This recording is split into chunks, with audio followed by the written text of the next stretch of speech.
All right, guys, we are continuing with our teaching in the book of Revelation.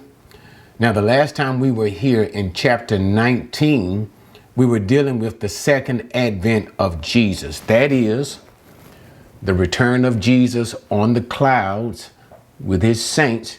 And he came in the atmosphere of waging war against the Antichrist, who along with his armies and the gathered Gentile armies of the world, most of them anyway, who were seeking to kill and destroy the remaining Jewish people.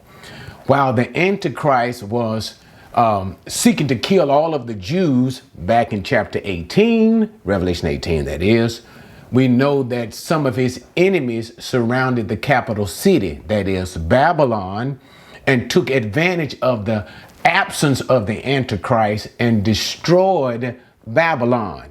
But nevertheless, while the Antichrist was still gathered outside of Petra, being summoned, that is, influenced by demonic spirits, along with the rest of the Gentile armies, to kill all of the Jews, Jesus returns, that is, to save the Jews, bring to an end the day of the Lord, to which we cannot talk about at this time.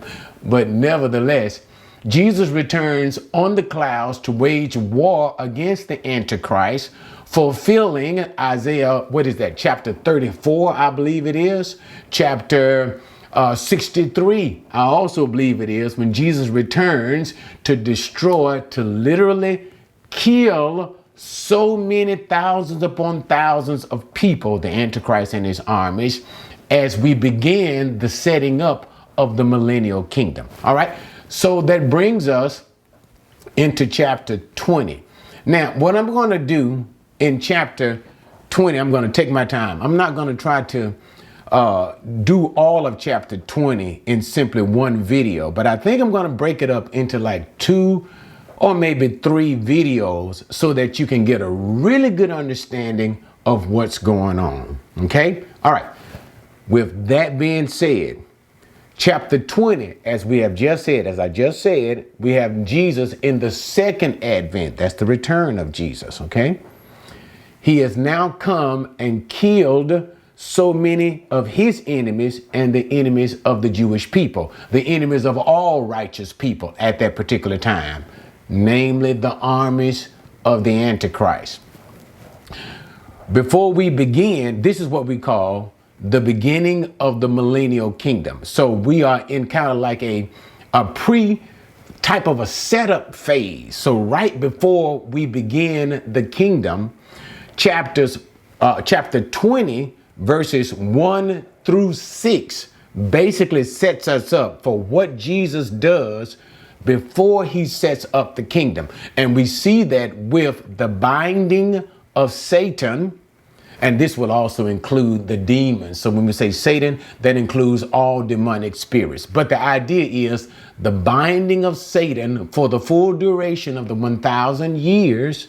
And also what is not talked about here, but is inclusive of in this particular scenario, that is before we set up the kingdom. And I don't want to get into it because it's not in Revelation chapter 20, but it is still inclusive of what's taking place during that time, is Matthew chapter 25, 31, I think up to 31, to the end of the chapter. I think that's 43 or 46 verses, something of that nature.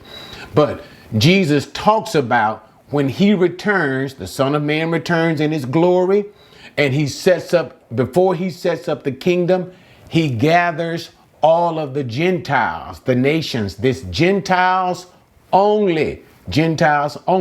And what does he do? He set the sheep on the right hand. He sets the goat on the left hand. I did that in reverse, but nevertheless, you get the picture. And this is the sheep on the right hand coming to the kingdom. The goat on the left hand, which is the unsaved, are killed and go into hell, Gehenna, the place that burns with fire and brimstone. So this is the judgment of the righteous Gentiles and judgment of the unrighteous Gentile. And that begins the millennial kingdom. And we call that again, millennial kingdom, millennial meaning 1,000 years. Same thing as the messianic reign. And this is what the prophets of the Old Testament were looking forward to. Okay, so this is the scene that we have basically in Revelation 20 and verses 1 through 6. As these things happened before we have what is called the marriage supper of the Lamb. And that is, this is the festive time that after Jesus has married the church in heaven, and this took place in Revelation chapter 19, the marriage of Jesus and the church in heaven. Go and check that video out if you haven't. When the church marries Jesus, and then the church the people celebrate the marriage of Christ and his wife, the church. We see that also in the book of Ephesians chapter 5. Okay, so this marriage supper will take place also at the beginning of the millennial kingdom, after the judgment of the Antichrist, his armies, after the judgment of the Gentile nations, and then we'll have the marriage supper of the Lamb as we enter into the 1,000 years of the reign of Christ on earth. And this is what is set in Revelation chapter 20, verses 1 through 6. Okay? Now, with all of that being said, we are now able to go into the verses directly and see what it's talking about. But you already know. But let's just simply go into the verses. Revelation 20, verse number 1. Then I saw an angel coming down from heaven, holding the key of the abyss and the great chain in his hand. And he laid hold of the dragon, the serpent of old, who is the devil and Satan, and bound him for 1,000 years. Let's just go on to verse number 3. And he threw him into the abyss and shut it and sealed it over him, so that he would not deceive the nations any longer until the 1,000 years were completed. After these things, he must be released for a short time. So remember what I just said. This is before the reign of Christ, before all of these things are set in motion. The reign, what happens? He takes Satan along with his other demonic spirits. Satan is the head, so all of the rest of them implied are inclusive of this, and they are bound in what is called the bottomless pit. Abuso is the word that is being used. Okay? Now, this key that the angel, key, Revelation 21, I'm slowing it down, nothing more than a symbol of authority. So this is God's authority given to this particular angel to bind Satan, to put Satan in chains, to bind him. So Satan's freedom and his power to deceive, we see that in verse number 3, is Satan is restrained from his usual activities upon the earth with mankind. And that's basically what we see. And he's put into this thing called the abyss. Now, with respect to the abyss, I talked about this earlier. Go check out the video that I did upon the 4 compartments of hell. What is hell? Okay.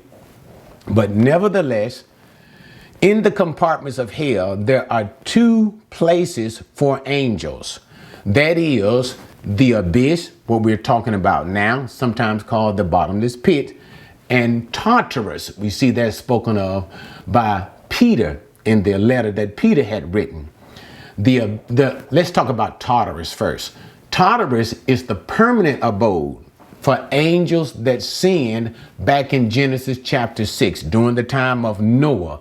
The angels that took physical form and had sexual relationships with human women and created hybrid, that is, half-breed, half angels, half human children. And these angels that sinned in that capacity were chained permanently in Tartarus and they will not be released until judgment day to be put into the lake of fire. That's one compartment for angels, okay? The second compartment of confinement for angels is the abyss. That's what we're talking about right now, the abyss. The abyss is a temporary abode for demonic spirits. In other words, when you would see, remember when Jesus came, I believe it was into the coast of the Gadara, and the angels, the demons that were embodied that man, asked Jesus, don't cast them into the abyss, but allow them to go into the swine. And Jesus did so. Remember that? The abyss is a temporary place of confinement for demon spirits. They don't go there forever. They go there for a temporary length of time, and then they are released. This is the place where we see this great and powerful angel taking Satan and putting him in chains, putting Satan into this place. Notice again, it is a temporary place of confinement. Why? Satan will only be confined for 1,000 years. Now, even though 1,000 years is a long time, still Satan will be released again. We see that at the end of verse number 3. He'll be released for a short time. But I'm not there yet, so I'm not going to talk about that quite yet. All I'm trying to make you understand is the difference between Tartarus, the permanent place where angels that sin back in Genesis 6 times are kept and are still being kept. They are still there until the great judgment day. And the difference between the abyss, a temporary place where angels, and these are all demonic angels always, good angels are never kept. They're free. They do God's will. But these bad angels are kept in the abyss, temporary place. This place is the place where Satan is now being confined for the beginning of the millennial kingdom. Okay? Remember verse number 2. And it says that Satan, notice it references him with his archaic names. His names, it calls him the serpent of old. It gives us an allusion all the way back unto Genesis chapter 3, when we have the temptation of the original man, Adam, by the serpent. So you have to keep in mind that whole idea, how the serpent was instrumental in making the man, or should I say influencing Adam to fall. Satan was present in the Garden of Eden then to influence Adam. And so it's given the same illusion that Satan in those same activities will now be restrained, as he was able to influence Adam in the Garden of Eden to fall. He will not be able to influence the human race during the 1,000 years to fall. So the whole point is mankind will be free to make decisions without demonic influence, without the influence of Satan and his angels for the entire duration of the 1,000 years. So let me back it up a little bit so you'll understand it even better. When Jesus returns, okay, it's not the end of all things. The program of God will still be continuing. The human race will still be on the earth. There will be, and might as well just so you'll understand. There is the church who was raptured. They return with Jesus. Okay, they're on the earth. This is the bride that will be celebrated during that first part of the reign of Jesus Christ. Remember, I talked about the feast, the supper, the marriage supper of the Lamb. So there is Christ's people in resurrected bodies. You have to understand that. Resurrected bodies. In these resurrected bodies, remember what Jesus said. They neither marry nor are given in marriage. So everyone who is resurrected, they will not marry. There will be no sexual encounter. In other words, no sex. So they will not produce children. All right. This includes the resurrected saints. And I'm a little premature, but I might as well tell you. This includes the resurrected saints of the Old Testament. So all of the Old Testament saints, from Daniel all the way up until the last Old Testament saints at the resurrection of Jesus Christ. Because everybody who died before the resurrection of Jesus Christ, who were saved, are included in the body of what is called the Old Testament saints. They will resurrect according to what the scriptures teach in Daniel chapter 12. So all Old Testament saints also will resurrect. We'll see that also in Revelations chapter 20. So that's group number 2. And those saints who died during the tribulation, you'll also see that in Revelation chapter 20. They will be a part of the group who will be resurrected at the second advent of Jesus Christ. So you got 3 groups who have resurrected eternal bodies. They do not marry. They do not have sexual encounters. They don't reproduce. Okay. They live forever. That's group number 1. All right. If you let me say it that way. Along with them, remember, you got other people who are already alive when Jesus come back. You have those Jews, the 1/3 who remain alive, who are saved. You have the Gentiles who were not killed by Jesus. Remember Matthew chapter 25, the Gentiles who were the right hand of Christ, the sheep who are saved. Those Jews and Gentiles are in human form. They are human beings with the ability to procreate. And what they will do is they will repopulate the earth during those full 1,000 years. And that's what you see. So the world will be repopulated during those full 1,000 years. And also the world will be renovated. Isaiah chapter 65, renovated, restored. Because remember, in the tribulation, the world was almost completely destroyed. So there'll be a renovation of all things. So remember, you have 2 hybrid groups of people. You have the resurrected saints, the church. You have the Old Testament saints. You have the bringing back to life of those who died during the tribulation. Eternal resurrected bodies, they do not reproduce. They do not die either. Then you have the human population of those saints. Remember, those who were alive. They are able to reproduce, and they will have children. And since I'm here, so that you'll understand it, and it'll also help me to shorten the rest of this video.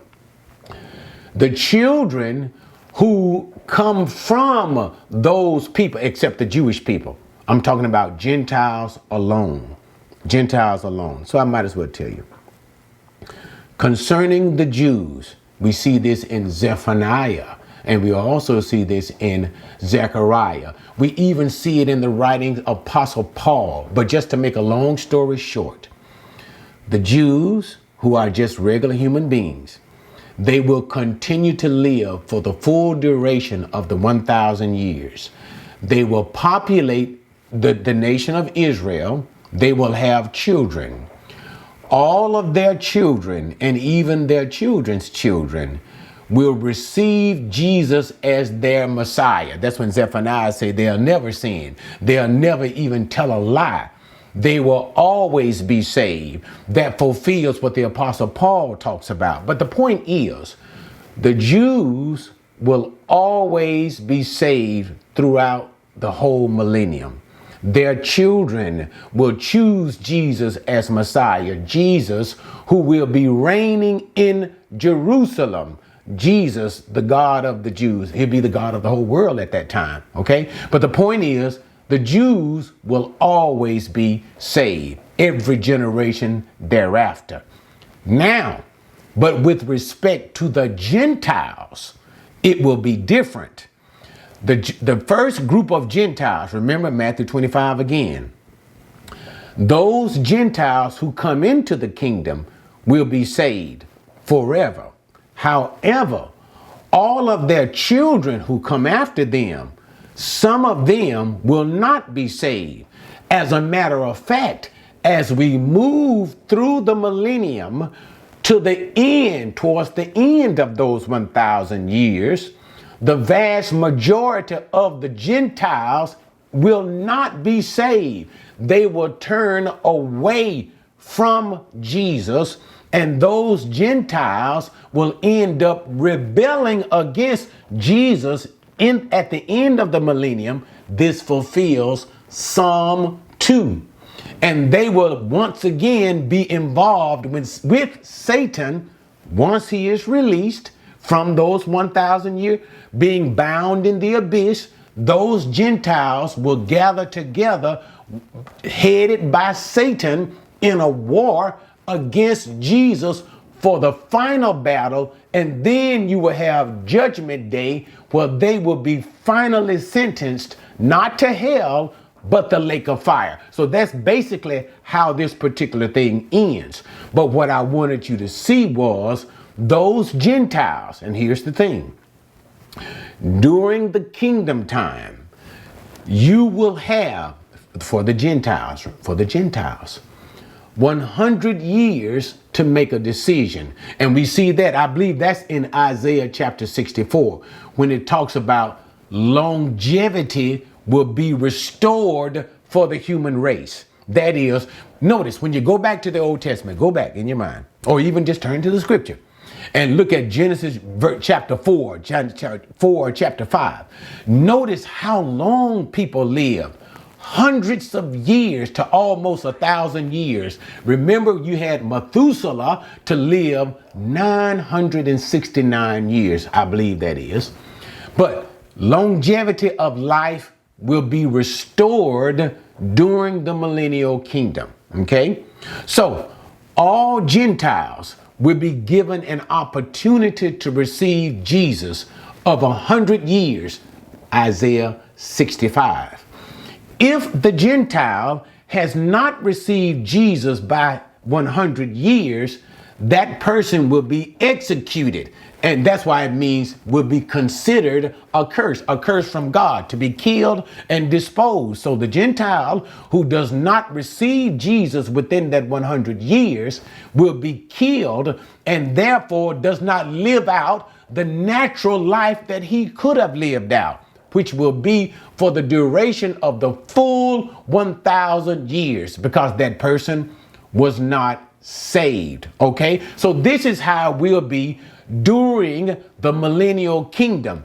All of the Jews and even their children will be saved and choose Christ. But the Gentiles, the first generation, will be saved and live for the 1,000 years complete. And later on, they'll be given, all men will be given glorified bodies. But I'm not going to deal with that yet. But all of the Gentiles who come into the kingdom will be saved initially, but their children will not be. Some will be, some will not be. And in the end, towards the end of the kingdom, most of them, as you'll see in Revelation chapter 20, where all of this is spelled out, most of them will not be saved and rebel against Jesus at the very end. But we said all of that before I run out of time to deal with the binding of Satan. And why is this done? He is bound, now I'm finally at verse number 3, so that he does not deceive the world.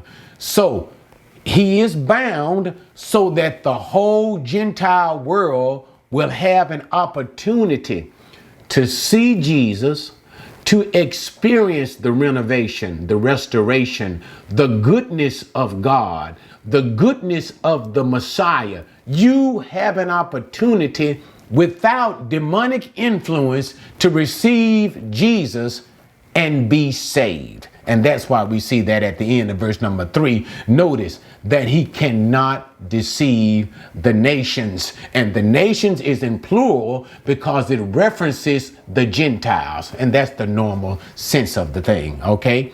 And Satan will be bound for 1,000 years. But notice, only for the 1,000 years. And then after that, he'll be released for a little while, okay? And this is what will be the final battle of Satan against Jesus Christ. For this will only take place for a little while. But now let's finally finish verses 4 through 6, and we'll finish this particular section of Revelation chapter 20.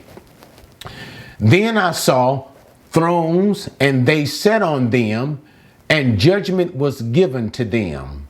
And I saw the souls of those who had been beheaded because of their testimony of Jesus and because of the word of God, and those who had not worshiped the beast or his image, and had not received the mark on their forehead and on their hand, and they came to life and reigned with Christ for 1,000 years. The rest of the dead did not come until the 1,000 years were completed. This is the first resurrection.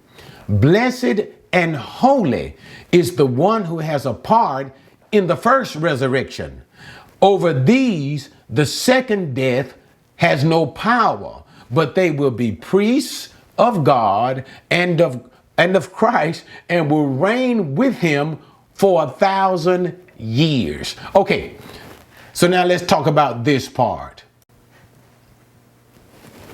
All right, so now we are moving progressively into the setting up of the kingdom. And so notice what John says now. He saw thrones and those who sat upon the thrones. And notice here that thrones is in the plural. So it is now talking about Jesus. First of all, we know that Jesus comes to rule, King of Kings, Lord of Lords. He sits upon the chief throne over the whole world. All right. Remember also, Jesus made a promise to his disciples, that is, to the apostles in particular. And what did he say?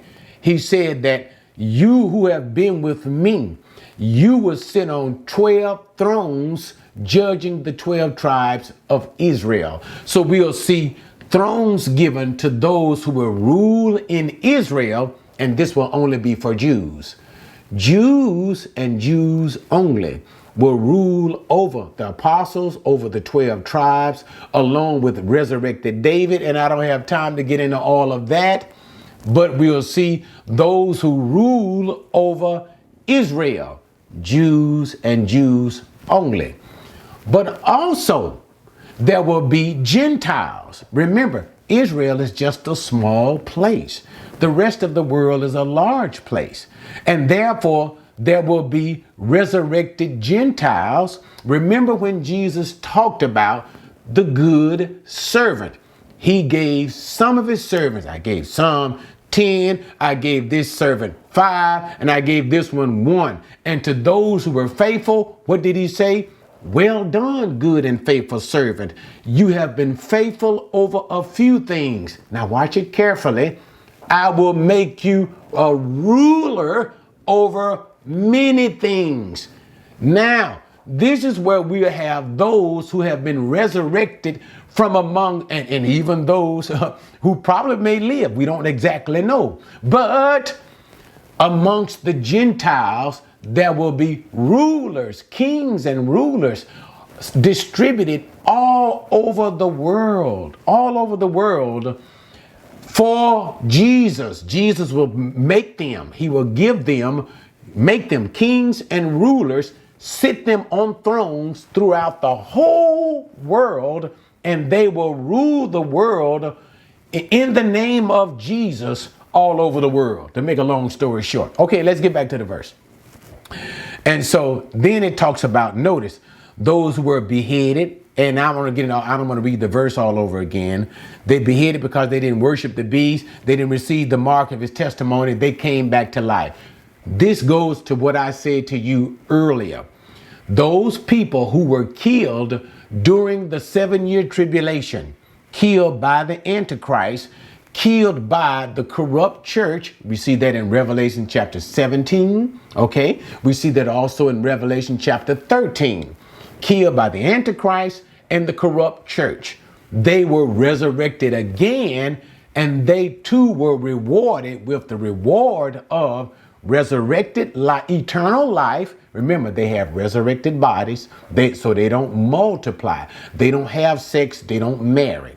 They were resurrected and they were given as a reward eternal life, and also allowed to reign on thrones with Jesus Christ. Okay, and verse of number 5 talks about the rest of the dead. So remember, from the time of Adam, from that time, men died, all the way up until this period where we're talking about right now in the book of Revelation. Right now, this is what is referred to as the first resurrection. Okay, so from the time that men died when God first made Adam, up until this present time, which is the first resurrection, men were dying.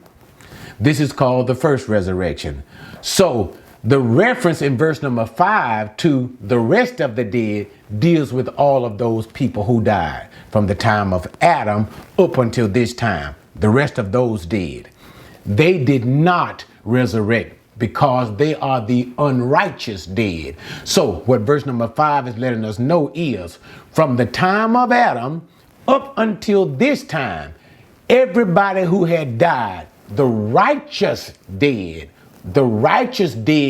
only were resurrected. You got it? So they came to life, but the unrighteous dead remained dead, and they did not resurrect until after the millennial kingdom, until after the 1,000 years were completed, because after the millennial kingdom of Jesus, and you'll also see this at the end of Revelation chapter 20, will be the great judgment day. So that's when all the dead will be resurrected.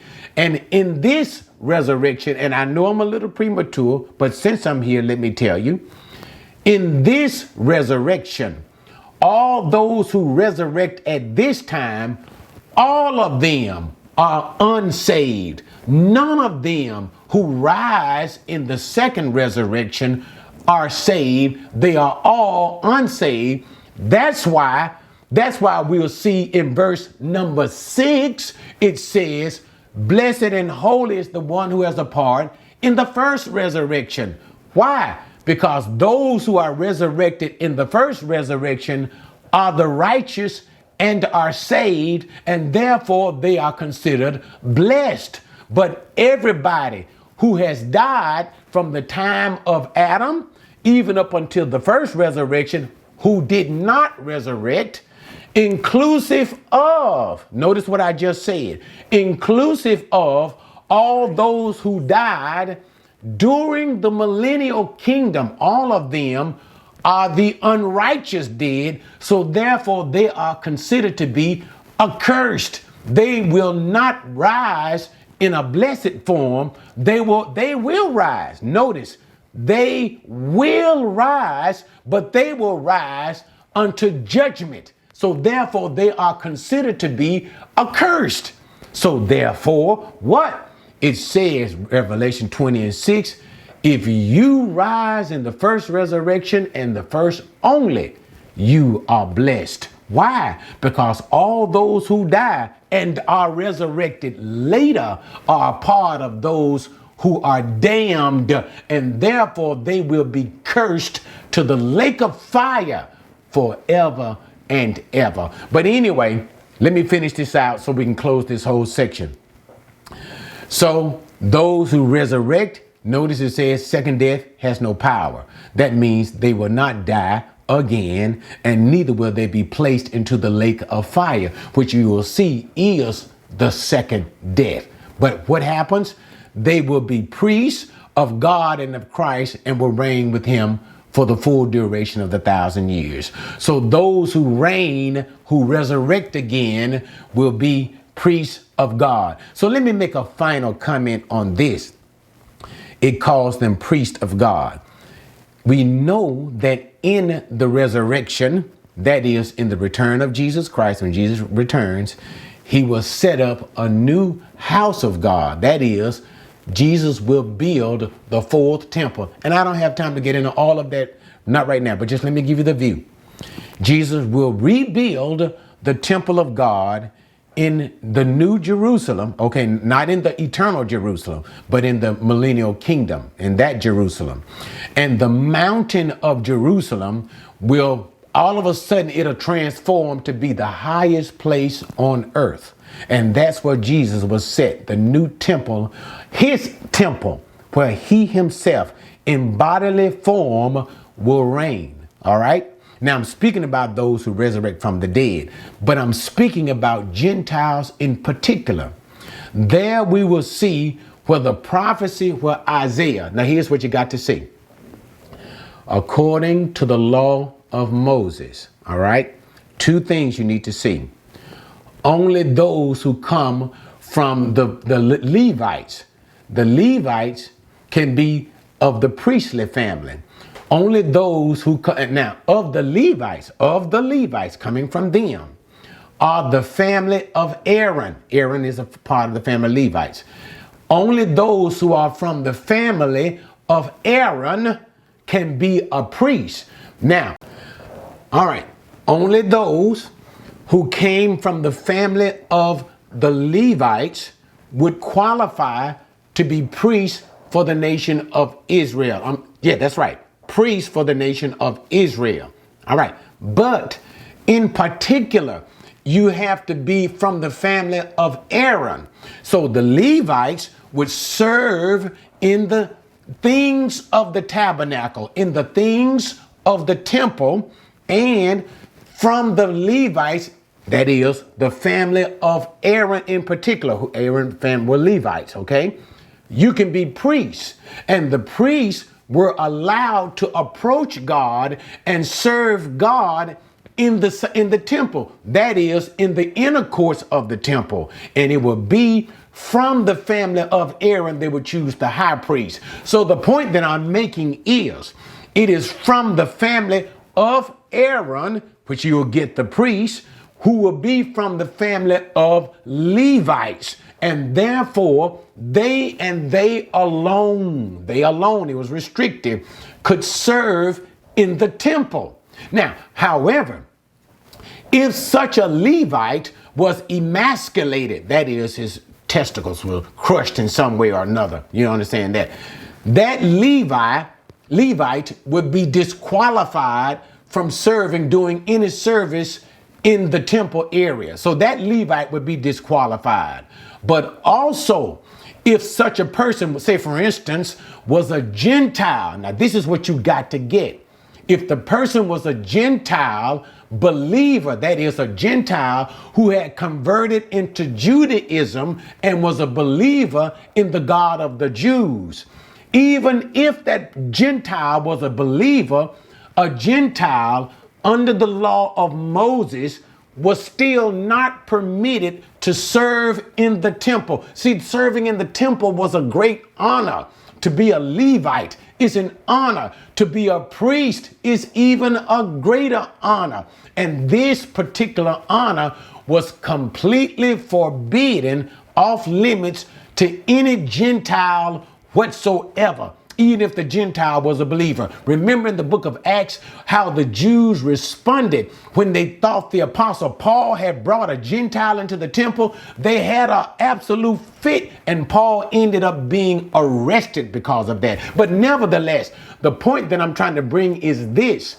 Now notice, according to Isaiah the prophet, the time will come, that is, during the return of Jesus, when he sets up the millennial kingdom, Jesus will set up the new temple in Jerusalem. And it was a time, according to the law of Moses, when once, notice, the Jew who was emasculated, the Jew who was once restricted from serving, and even most important for all, and I like that because I myself am a non-Jew, I'm a Gentile, but I'm a believer in Jesus. But notice what Revelation 20:6 says.